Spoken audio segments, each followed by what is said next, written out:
Hello ladies and gentlemen, my name is Gary McGinnis and I am a PFPX beta tester for TOPCAT flight simulation. I'm also a shift supervisor in the operations control center for a cargo airline.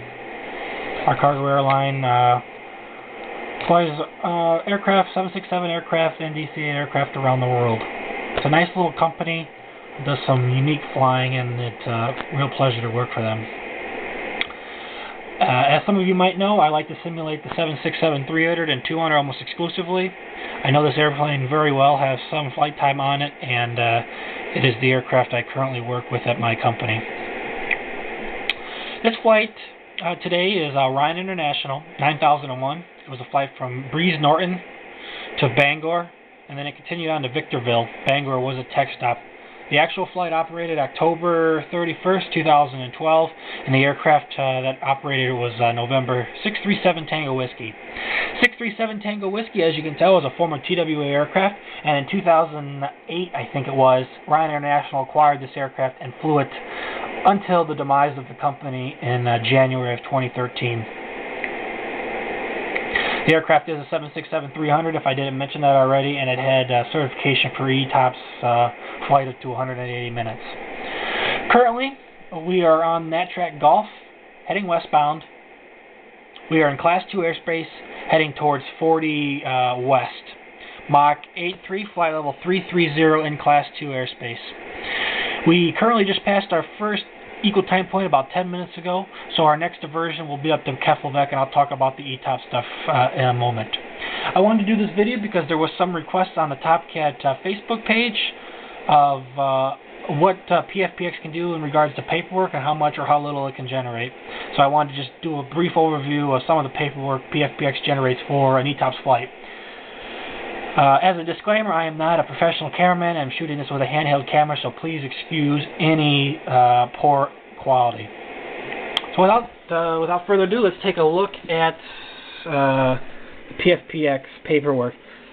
I'm already en route. As you can tell, I have my flight plan already set for the scoring of the flight plan in the Class 2 airspace, so the paperwork is broken up just a little bit compared to what you would get when you print this flight plan out, but we'll go ahead and live with it and go from there. As you can tell, as you can see across the top, it says Ryan International. PFPX has a database of the three-letter codes that allows the user to select the three-letter code based on what three-letter identifier they put in. If you put in a three-letter identifier that's in the PFPX database, it'll automatically populate the name. Some of you who have a virtual airline might be wondering, well, can we add it, our name and our code? And in fact, you can. PFPX allows you to add the airline and code to the database, so it'll automatically populate a flight plan. The reason it also populates this is because PFPX allows you to customize the OFP. OFP stands for Operational Flight Plan. It allows you to have a custom format of flight plans here, and it's tied into that as well. When you select the three-letter code, you could select the flight plan format. I personally use the default format from PFPX with some personal remarks that I've developed. I've used the default format for a year and a half now since I've been on the beta team, and I really do like it. It's a very logical layout, presents the data in a very logical step-by-step manner. So I personally have never tried to do a custom format, but there is that option available as well for those who might be wondering. So let's start from the top. Ryan International Flight Plan. It's an IFR flight. RYN, Romeo Yankee, November 9001. There's our registration. I like to highlight these two as my last little bit of verification before I sign a flight plan. I have a couple other highlightings throughout the flight plan. It's just something I like to do when I'm verifying a flight plan. Even though I've dispatched the flight plan and I'm flying the flight, that's not the case in the real world. You usually have a dispatcher who will generate a flight plan, or for some of those in Europe, might automatically compute a flight plan, and then the pilot will have to verify it. So I just simulate myself verifying it from the flight plan from a different person, and those are what those highlights are for. All weights are in pounds. I prefer to flight plan in pounds. This aircraft, however, did have kilograms for their weights. The FMC software was in kilograms. I personally use pounds at my airline, and I've converted it over into pounds for this discussion. PFPX allows you to convert between pounds and kilograms. You can see our date, you can see who it was prepared by, and you can see when it was prepared by. In this case, it was prepared at 15:21 Zulu by myself. That's when I pushed release. That's when and that means when I was satisfied with the conditions and I had to design the flight plan to my liking. So going down, you can see our MELs and CDLs. I have none. PFPX has a bias generator for MEL CDL items, and what that means is if you're simulating a 757-200 with winglets, and say you want to simulate the aircraft getting one of the winglets getting knocked off by ground personnel. In the real aircraft, there would be a CDL penalty. CDL stands for Configuration Deviation List, and there would be an increase in fuel burn associated with the loss of a winglet. And PFPX allows you to take that associated penalty and put it into the flight planning pages, and it automatically includes in the fuel plan, which is down here, which is a really nice feature. The next little bit is our planning weights. For those of you who might not know, or if there are some of you who might have confusion, there's two sets of weights you have when you do a flight. You have the planning weights, and then you have the actual weights. The actual weights are everybody's loaded up, and the ops agent or your load master hands you the slip of what the actual weights are. Planning weights are just that. They're plan weights based on what you're estimating the payload's going to be, and then you build your flight plan off that. For a scheduled airline, it might be how many passengers are booked on the flight, taking it out of the reservation system. For a charter flight, which is this case here, we take the weights off the charter quote. So taking a look at it, our plan max takeoff data was based on runway 26 Brize Norton, flaps 5 at 5 degrees Celsius. Our limit code was structural. As you can see, which 407,000 pounds is the structural limit for this aircraft today. TOPCAT, this is how TOPCAT is integrated into PFPX, and it automatically populates this data. This is my personal format to indicate I've done that. TOPCAT does not do this, but it does automatically do the calculations, and it would input the restrictive weight if it was something other than structural. So continuing on, anti-ice was off for the calculations of the limit. Runway was dry for the calculations of the limit, and the packs, the air conditioning packs, were on for the calculation of the limit. Below that is my release statement. I like to do a release statement, especially on international and or ETOPS flights. It just draws your attention to what's going to happen, and it also helps you confirm your burn. So let's read it together. We're released to Bangor via 10% reserves, which are the standard 121 international reserves, FAR 121 international reserves, ETOPS of 120 minutes. We're going on Nat Golf. The track message indicator for the tracks today is 037. I personally like to plan with total payload, and how I plan passenger flights is I'll put passengers, cargo, and any extra cargo, and then round it up into a payload. And then once I have my payload, I'll break down what I did. So in this case, to get that 79,700 pounds of payload that I was planned at, I broke it down with 251 adults, 15,400 pounds of bags. Since this is in theory a military flight, they're going to have their rucksacks or whatever.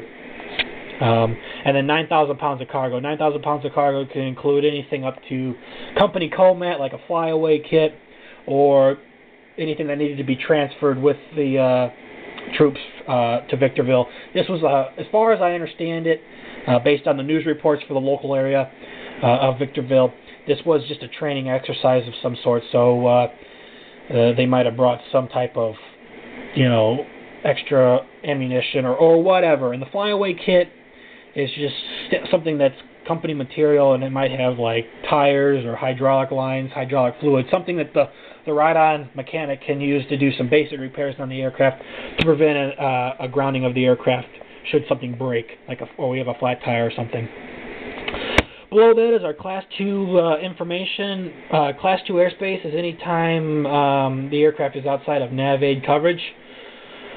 Class 1 airspace is anytime aircraft is within Nav aid coverage. As you can tell, we are going across the Atlantic. We are outside of Nav aid coverage. This just gives me a little idea of when I need to do my Class 2 checks by and when the flight enters Class 2 airspace. The level D767 does not have GPS updating in the FMC. It is relying on DME updates. So in addition to the standard Class 2 checks an aircraft has to make when entering Class 2 airspace, We also have to do a gross or a navigation check as well, and I'll discuss that here in a moment. The final thing is the ETOPS EOK message. That's just a weather update once we're en route, and it's indicating it's available 1 hour prior to Dixon. For flights entering oceanic airspace within 1 hour of departure, you do not actually have to get a weather update. For flights greater than 1 hour, you do have to get an update, and we are greater than 1 hour, so we have to get an update. And discuss ETOPS alternates here for a minute. I'm not going to go in great detail. The regulations change between different companies, carriers and such. But for standard ETOPS alternates on a 121 carrier, it's what they call Operation Specification C55. And at flight planning at the departure on the dispatch release, you have to have your alternate minimums for your ETOPS alternates. However, once the aircraft is en route making progress towards the destination and you call for your weather update, all you need is your landing minimums. So that is a little bit of flexibility that is allowed with ETOPS flight planning, and I've gone ahead and simulated here. As you can see, I've circulated master. This is a pretty standard notation on most any airline that flies in airlines flight plans that fly in Class 2 airspace. And what that basically means is for an ETOPS flight or a Class 2 flight, you'll have at least 2, maybe even 3 flight plans printed out. However, you have to note which one's the master one, which you're doing all your notations on. And the reason they keep that is once you do your notations and the flight is landed, you mail the flight plan with the completed notations back to the company, and they put this on file for 30 to 90 days, and it allows you to do an audit should a possible gross air nav check, a gross air comes up. And navigation comes up. So like 60 days from now, if somebody calls the operations and says, hey, 9001 might have had a gross air check, we have the flight plan right here, and they can audit to make sure all the correct things were done. Next thing is just some general airport and flight information. Departure airport, arrival airport, alternate airport, its elevations, our initial cruise altitude and speed, our burn bias. Over here is our route. Since today we are on a nat track, we had to do a manual route, but PFPX allows you to store routes. And a nice feature about it is if you store a whole bunch of routes, every air rack update, with one click of a button, you can verify the routes are still valid with PFPX. That's a nice feature they've included. The next thing is our grade circle distance, flight plan distance, and our air distance with our average headwind, or average wind component, which in this case is a headwind of 18 knots. We've already talked about our weights. Here's our flight fuel plan. We have our burn of 6 hours 36 minutes, our 10% of that, which is 40 minutes. Our alternate, 121 supplemental carriers have to carry an alternate 99.9% of the time. There's only 2 cases where the 121 supplemental carrier or 121 supplemental flight does not need to carry an alternate. I'm not going to discuss those because that is not applicable to this video, however. So there's our alternate of 33 minutes. Our FAR reserve is 30 minutes of holding at 1,500 feet above the airport. That's what the calculation is based on. We have our required value, which is our minimum required value per the regulations. I've added about almost 1,200 pounds of fuel for a little bit of buffer. We have our taxi fuel and then our cleared value. By the way, since I was shooting a video going on the internet, this is not my actual signature. Below that is some general data that is pulled from our aircraft database when we've added it into PFPX. For example, it's our fuel tank capacity. It gives us some ballpark numbers if we wanted to add extra fuel. And then if we have different payloads than what we have planned, it has corrections for that, and it has corrections for altitude deviations against plans. Say our initial altitude out of Brize was flight level 320, but say London controls kept us at flight level 280 for 200 miles or whatever because of arrivals into London Heathrow. I'm just throwing that out there. It gives those corrections as well. Next thing below is our time column. You see EGVN is circled for Class 2 flights. The traditional procedure is the pilot flying to enter the departure airport in the pause and it page. The pilot not flying will then verify that the correct airport has been entered, and then he will circle this on the master flight plan. Here's our scheduled times. These are our takeoff and arrival times. For those in the business who might be familiar with this next term, these are our out off, on, and in times with calculation columns. As you can see, we were a couple minutes late off the block, but we had a shorter than planned taxi, so we were airborne 6 minutes early. Below that is our ETOPS data. I'm not going to go too in depth with that. What I'll do is I'll include ETOPS data and talking about the flight plan messages broken down in the forum post that's associated with this video. One thing I do want to point out, and I've talked about this before, is my little check marks. This is a personal thing I like to do when I'm verifying the flight plan that the ETOPS alternates are legal. Some of you might have seen the picture on Facebook where I have one check mark. That was the one check mark indicates, so there'd be the first check mark indicates that when I was looking over the paperwork we had our alternate minimums. However, the second check mark is once we're airborne and we've received our ETOPS OK message, that the airports are still legal to landing minimums like I discussed before. So those two check marks are personally what I like to do, and it's just something as another way to verify I have the correct data. In fact, since this ETOPS data was cut off, I printed out a second page that I could have as reference, so I don't have to flip between two flight plans here for my ETOPS data. The next page of the flight plan is our ATC route. With our ATC route, we were planning to cross at flight level 330 on NatTrack Golf, and this is what our route looks like in PFPX. PFPX has a nice little route planning map.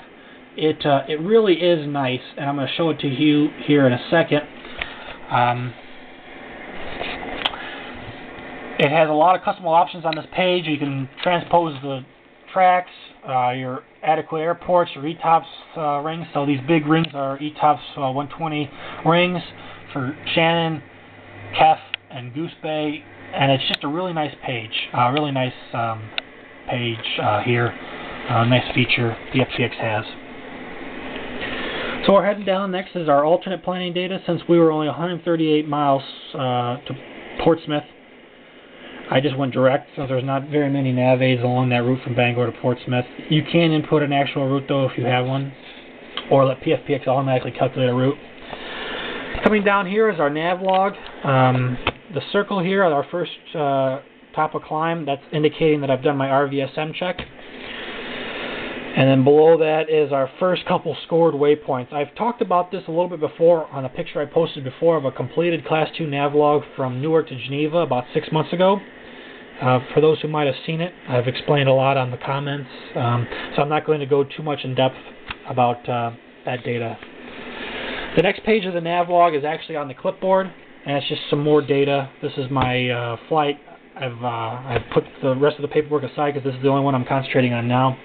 And then below here I got my landing field highlighted. That's just something to draw my attention for when I'm inputting the PerfiNet data on the PerfiNet pages in the FMC. Below that is our ICAO flight plan. PFPX, for those of you who might not know, is ICAO 2012 compliant. And what that means is on November 15th, 2012, they flipped the switch and they have a new ICAO flight plan format. And PFPX has already been configured for that. So we'll just take a look here. I'm also going to explain it, break it down in more detail on the forum post as well. But we'll go Ryan's 9001, instrument, military. Standard equipment used to include the F, which was ADF, but with the 2012 changes, F has been taken out of the standard equipment. So that's why I've included it as well. So let's take a look here. B767 300s, heavy, standard. Equipment, DME, ADF, high frequency radios, internal nav, RMP, RVSM, MIMPs for the North Atlantic airspace. We have the frequency spacing as well as the Canadian MIMPs for the Canadian airspace. Y has two meanings. Z for other information, and slant S is our transponder. Like I said, I'm not going to go too much more into it because I've broken that down for those of you who might not be familiar with reading an ICAO flight plan message. Below that is the start of our weather briefing. And we'll transfer over to the weather pages here. PFPX allows you to print out a nice little page. As I said before, I normally don't print out NOTAMs, but since I was shooting a video, I decided to do so today. And these highlights are our anticipated time of arrival for using these airports on the TAF line. And this was at dispatch. And then for our ETOPS alternates, I've rounded off the weather windows to be more logical, and then I've wrote NOTAMs checked, indicating there's nothing applicable that might limit these airports from being used for ETOPS alternates. And what I mean by that, let me only briefly touch on that. what I personally look for in an ETOPS alternate is if there was a runway closure, or I'm also looking at the firefighting code. For ETOPS flights up to 180 minutes per U.S. Carriers, you need an ARF code of 4. Greater than 180 minutes, I think it goes up to 7. I'm not positive because I've never done anything. I've never dispatched any aircraft that has greater than 180 minute ETOPS, so I don't want to quote any bad information there. And then the other thing is, in addition to runway closures, I might look for any increases in the approach minimums due to cranes or whatever. And if there's any runways closed, I'll look at the wind conditions to make sure none of the runways would put us out of crosswind limitations. So there's our weather briefing. Here's our NOTAMs pages. If this was a redispatch flight plan, included in that area, there would also be the redispatch data. I've posted some pictures of a redispatch flight plan on the TOPCAT forum, or excuse me, the TOPCAT Facebook page as well, so take a look over there if you want to have a question. Here's our North Atlantic track message. PFPX automatically allows you to print it out. As you can tell, as I said, we're already approaching 40 west, so we're well into our flight. But once I receive my oceanic clearance, these check marks above it indicate that I have the correct waypoints in the FMC. It's been verified. It's just another way to eliminate any possibility of any gross errors, gross navigation errors that could arise. Last page of the track message, just general information about proper procedures to prevent gross air navs, procedures if you're introducing FLOP, which is strategic lateral offset procedures. PFPX allows you to print off weather charts and wind charts. I personally use my JetPlan weather account to get my weather briefings. It's what I use when I'm really actually dispatching flights, and it has a nice little product as well. So here's what I did: is I took the high-level SIG chart and printed it off, and it had the NAT tracks superimposed. As you can tell, we're going across. We're going to be flying through a cold front today, and 2 jet streams. Although it doesn't say so right here, we can expect some light to possible moderate turbulence on the polar sides of the jet streams. That's always usually a traditional feature with jet streams. There's a low pressure up to the north, which is pulling this cold front through, which is it's actually in this area right now, which is why Keflavik is a little windy, but it's clear skies because the cold front has cleaned out the air. And there was also another low pressure, which you can kind of see right here. Here's the occluded front at the end. It has moved through Goose Bay, and it has also cleaned out Goose Bay. Usually Goose Bay will have some type of light snow or whatever based off of the location of it, but with the cold front moving through it, it's cleaned it off. So Goose Bay was also a good alternate, this ETOPS alternate this afternoon. The last page here is my personal ETOPS checklist. It's built with proper sequential order of how things are going to be done. We're in the flight planning office. It's the paperwork. We have 4 things to look over. At the airplane, we do, like I talked about before, our pause and it, departure airport, and our IFR clearance. These things are not applicable. That means we're departing greater than 60 minutes from our oceanic entry. Below that is our Enroute procedures, and the little 2 stars indicate procedures done greater than 60 minutes from the entry into the oceanic airspace. Over here's my status checklist based on a 767-300 without GPS updating in the FMC. So we have our gross air check like we talked about, and then our general other checks as well. And then here's our ETOPS EOK message time that we received it. And then the final piece of paperwork I have with me is my plotting chart as well. I hope this answers a lot of questions some of you might have about what PFPX can and can't do in regards to paperwork. I hope you've enjoyed this preview of the paperwork. If there's any questions, please feel free to comment. I will try to link this video through Christian on the forums as well as the Facebook page, and like I said, I will break down the ETOPS data and the flight plan message in greater detail at that time. I hope you've enjoyed it. Thank you.